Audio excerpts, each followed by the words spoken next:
Costa Rica's OSA Peninsula is widely recognized as one of the most biologically intense areas in the world. The biological corridor of OSA is situated in the South Pacific of Costa Rica. It's an area that goes from the south of Corcovado till the National Park Marino Ballena in the north, and on the west it goes until Caño Island. But the thing is that all the part that is in between those areas is not protecting right now. It's crucial for the protection of many species in threat to extinct and many different living beings that choose this area as a nesting, a breeding area. Seems like a logical place to safeguard for the amazing diversity of life that prospers there, from sharks to the little creatures upon which all the rest are based. We are talking about seabirds, Huge population of turtles.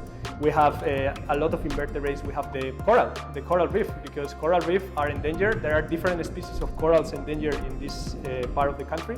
And we have populations of mocharan sharks that are, again, critically endangered. So there is an endless list of species that needs to be protected here. Every year it hosts two populations of humpback whales that come either from the south or from the north and come there to spend a few months to raise their calves and also to reproduce. Those huge whales are the umbrella species of this marine corridor.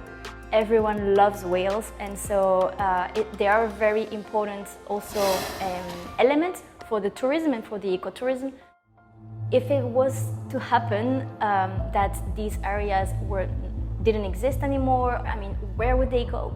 They don't have any other place to go. we are putting in risk all these populations that are not only from Costa Rica, that are all around the world. We believe it's important to protect because it's a connectivity between so many marine life that travels from one side to another side just to reproduce, just to breathe, just to live.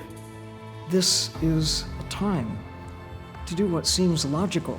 Protect the land, but why not similarly protect the adjacent ocean? It's not a distinct system, it all works in concert. There are many threats, of course, around here. One of the biggest, I would say, is the fishing industry.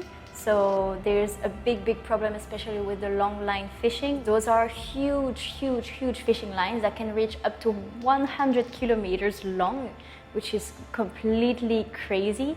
So those long line fishing vessels usually look just for one or two type of species that they can sell on the fishing market. So for example, snappers or groupers. The thing is that when you put a line out there with 1,000 hooks, it's not like there is no selection. So when they come back to take out the line and get what they have been catching, everything is already dead. We have entangled events almost every day, that be from whales or sharks, even turtles or dolphins. So it's a really big problem. A shark has more value alive than dead. Death represents some hundred or maybe a few $1,000s in the economy of a country. But if you have a shark alive, that represents probably hundreds of thousands of dollars coming from the tourist industry. The conversion of that fishing industry into tourist is a good move, because it's a way to stop putting pressure on the ocean. And if we teach the tourists how to respect the corals, how to respect the whales, how to respect the animals in the ocean, I think there is a sustainable solution that is going to last forever. People ask me, what actually is in Oceana? I will say, we are a group of people. We are a group of people that love the ocean. This is in Oceana. What we try to do is to use different technology and innovation to preserve and improve the conservation in the ocean. We have projects that go from coral mapping to creating interactive books for kids. Within Oceana, we have created this year, in 2021, the Marine Conservation and Education Center, the first center of its kind here in Costa Rica.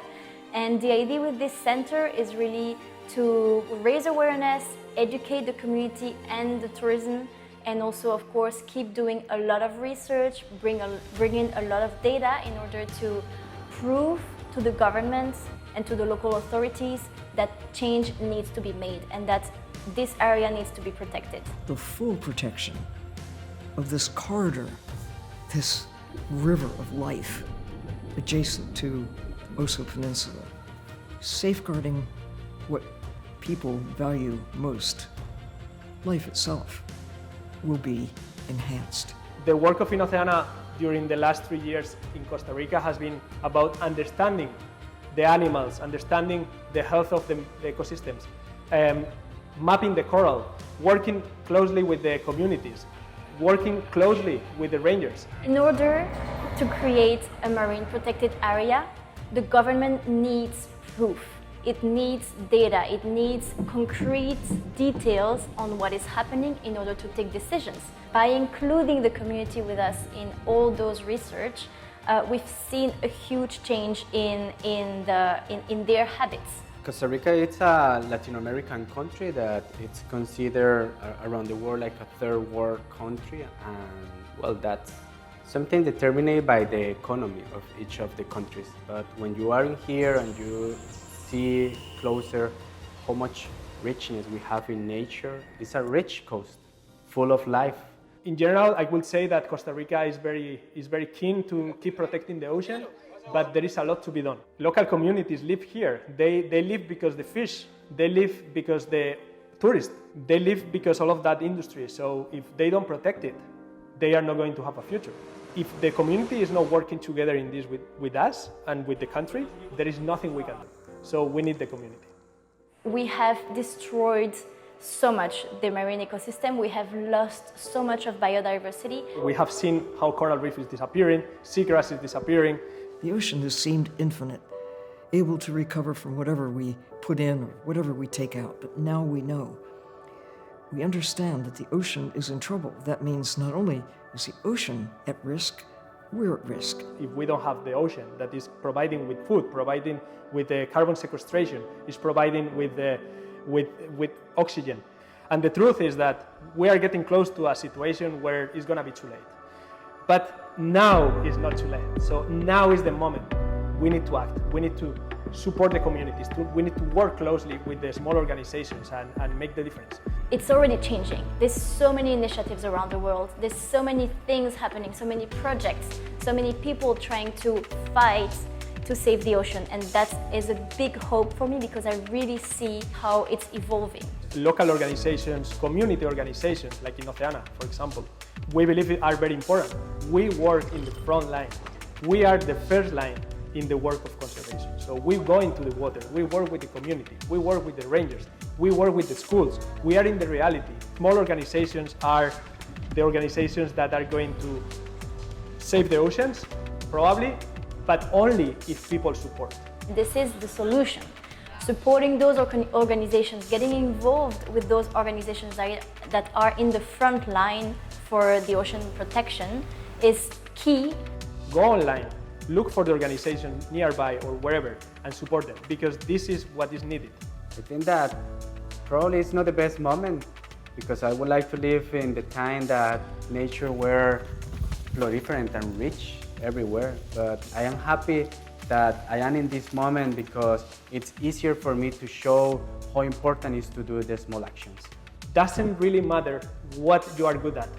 Find it and use it in marine conservation, because marine conservation is a 360 problem. So we need to solve it in a 360 way solution. So whatever you do is possible to apply into marine conservation. So just find a way to do it, because there is a way. Certainly hope that anything that you can do to support this initiative will be undertaken, and to do it while there's still time. You want to get involved in the first line of conservation with us, just come join us and let's go together into the water.